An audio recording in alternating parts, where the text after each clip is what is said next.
Hello everyone, welcome to Mahishmati studios. இன்னைக்கு back to back ஷோல நம்ம பார்த்த ரெண்டு படம் தலைவன் தலைவி அண்ட் மாரிசன். ரெண்டு படமுமே எப்படி இருக்குன்னு வாங்க பார்க்கலாம்.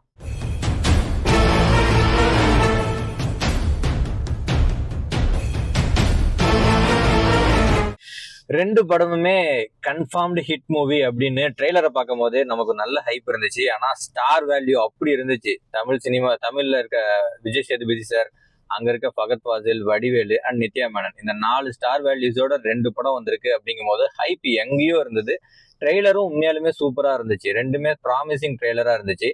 தலைவன் தலைவியை பொறுத்த வரைக்கும் இது 100% ஒரு என்டர்டெய்னர் மூவி. அதை தாண்டி படத்துல ஃபர்ஸ்ட் சீன் ஆரம்பிக்கும் போதே கிளைமேக்ஸ் இதுதான் அப்படிங்கிற அளவுக்கு ஸ்கிரீன் பிளே, நீங்களே யாரா இருந்தாலும் அதை சொல்ல முடியுற அளவுக்கு ஸ்கிரீன் பிளே தான். அடுத்த சீன் என்ன, அதுக்கு அடுத்த சீன் என்ன, அதான் கிளைமேக்ஸ் வரைக்கும் என்ன இந்த படம் எப்படி மூவ் ஆகுங்கிறது மொதல் சீன்லயே உங்களுக்கு தெரிஞ்சிடும். அப்படியேப்பட்ட ஸ்கிரீன் பிளேல அதை விட பழைய கதையை எடுத்து வச்சு இந்த படம் நவுந்திருக்கு. பட் படம் 2 மணி நேரம் 20 நிமிஷம், 2 மணி நேரம் 20 நிமிஷமே நம்மளை என்டர்டெயின் பண்ணிருக்கிறது. இதுல ஒரு ஸ்பாய்லர் இருக்கு. என்ன ஸ்பாய்லர்னா, இன்டர்வல்ல ஒரு டைலாக் வரும், ஒன் மேன் ஷோனா என்னன்னு பாத்திருக்கியா அப்படின்னு கெத்தா விஜய் சேதுபதி சார் ஒரு டைலாக் பேசுவாரு. அதை இப்ப காட்டுறேன் அப்படின்னு. உண்மையாலுமே இந்த படம் ஒரு ஒன் மேன் ஷோ தான். ஏன்னா விஜய் சேதுபதி சார் தான் 2 மணி நேரம் 20 நிமிஷம் அந்த படத்தை மாஸ் என்டர்டைன்மெண்டா சாதாரண என்டர்டைன்மெண்ட்லாம் இல்ல, மாஸ் என்டர்டைன்மெண்டா கொண்டு போயிட்டு இந்த படத்தை உண்மையாலுமே பிளாக் பஸ்டரா மாறுறதுக்கான ஒரே காரணம் விஜய் சேதுபதி சார் தான். அவ்வளவு எனர்ஜெட்டிக்கா இருந்துச்சு அந்த பெர்ஃபார்மன்ஸ்.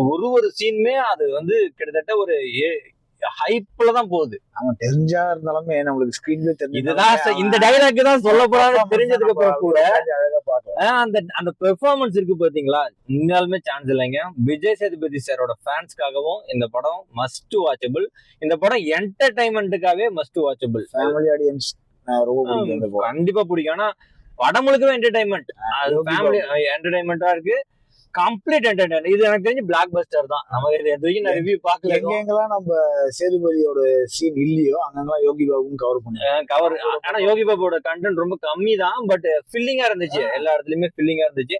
நித்யா மேம் சூப்பரா நடிச்சிருக்காங்க. பட் அவங்களோட பழைய பெர்ஃபார்மன்ஸ்க்கான கேரக்டர் வெயிட் கொஞ்சம் கம்மி தான். யார் வேணா பண்ணிருக்கலாம்.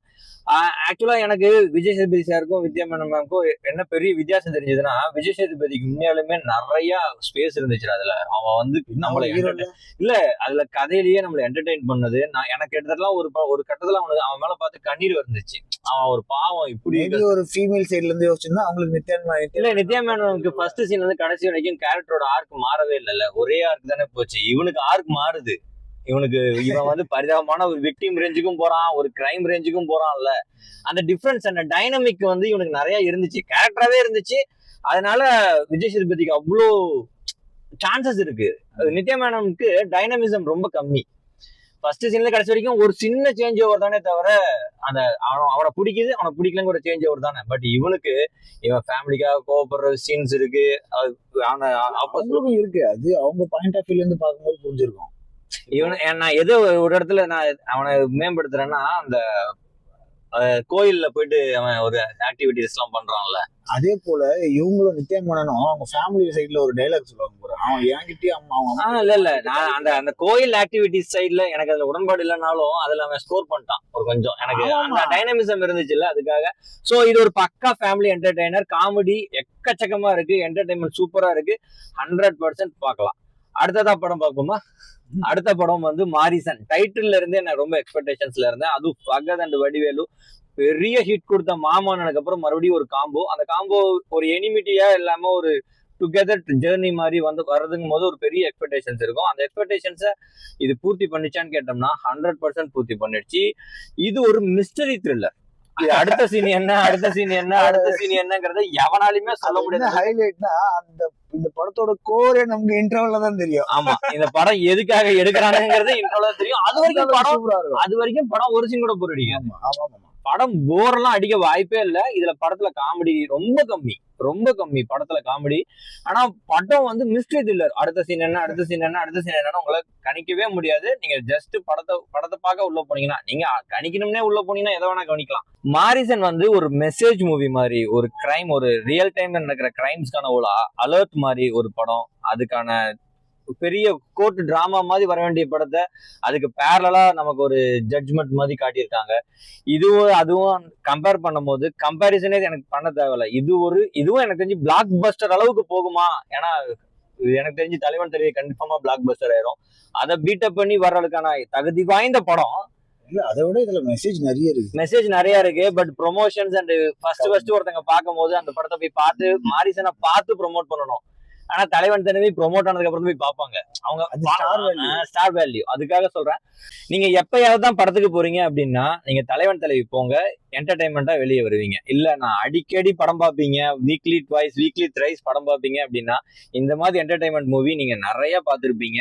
ஸோ நீங்க மாரிசன் போங்க, உங்களுக்கு ஒரு பெரிய எக்ஸ்பீரியன்ஸா இருக்கும். அந்த படம் ஒரு எக்ஸ்பீரியன்ஸா இருக்கும். மியூசிக்கை பொறுத்த வரைக்கும் எனக்கு மாரிசன் ரொம்ப பிடிச்சிருந்துச்சு. யுவன் சங்கர் ராஜா. அதுவும் இல்லாம வடிவேலோட சாங்ஸ் பாடுறதெல்லாம் எனக்கு ரொம்ப எமோஷனலி கனெக்டா இருந்துச்சு. வடிவேலோட ஸ்கோரும் அதுக்கு ரொம்ப சூப்பரா இருந்துச்சு. வடிவேல நடிப்பு எனக்கு தெரிஞ்சு நிறைய படத்துல அவர் சூப்பரா நடிச்சிருக்காரு. இதுலயும் டாப் கிளாஸ் நடிப்பு. எனக்கு என்னன்னா ஃபகத் எவ்வளவு பெரிய அரக்கன் அப்படிம்பாங்கல்ல, அந்த மாதிரி ஒரு ஜாம்பவான் டைனமிசம் காட்டுறது இல்ல. அந்த படத்துல திடீர்னு திடனா இருப்பான், திடீர்னு அவன் பெரிய ஜாம்பவானா இருப்பான், டப்பு டப்பு டப்புன்னு மாறுவான். சீன்ல ரெண்டு எக்ஸ்ட்ரீமுக்கு போய் காட்டுவான். அவனை செகண்ட் ஹாஃப்ல எனக்கு தெரிஞ்சு வடிவேல் சாப்பிட்டாரு. அவன் ஃபர்ஸ்ட் ஹாஃப்ல அவன் பண்ண பெர்ஃபார்மன்ஸ் செகண்ட் ஹாஃப்ல இவருக்கு ஒரு சான்ஸ் கிடைச்சோன்னா தூக்கி எறிஞ்சிட்டாரு அவனை. அதுதான் அவரும் என்னாலயும் அதை பண்ண முடியாதது. அதெல்லாம் சூப்பரா காட்டினாரு. ரொம்ப ஆக்சுவலா நமக்கு அந்த மிஸ்டரி எல்லாம் உடஞ்சதுக்கு ரொம்ப எக்ஸைட்டா இருந்தது காரணம் வடிவேல் சார் தான். ஆனா அவருதான் அந்த கேரக்டரை காப்பாத்திட்டு போறாரு, அந்த சஸ்பென்ஸை காப்பாத்திட்டு போறாரு. உண்மையாலுமே ரெண்டு படமுமே சூப்பரா இருக்கு. அதை நான் சொன்ன மாதிரி ஃபேமிலி என்டர்டைன்மெண்ட் தலைவன் தலைவி அண்ட் மிஸ்ட்ரி எக்ஸைட்டிங் த்ரில்லர் ஒரு எக்ஸ்பீரியன்ஸ் மாரிசன். இதே மாதிரி ஒரு பேக் டு பேக் ஏதாவது ஒரு நல்ல படம் கிடைச்சதுன்னா நாங்க மறுபடியும் உங்களை சந்திக்கிறோம். அது வரைக்கும் until then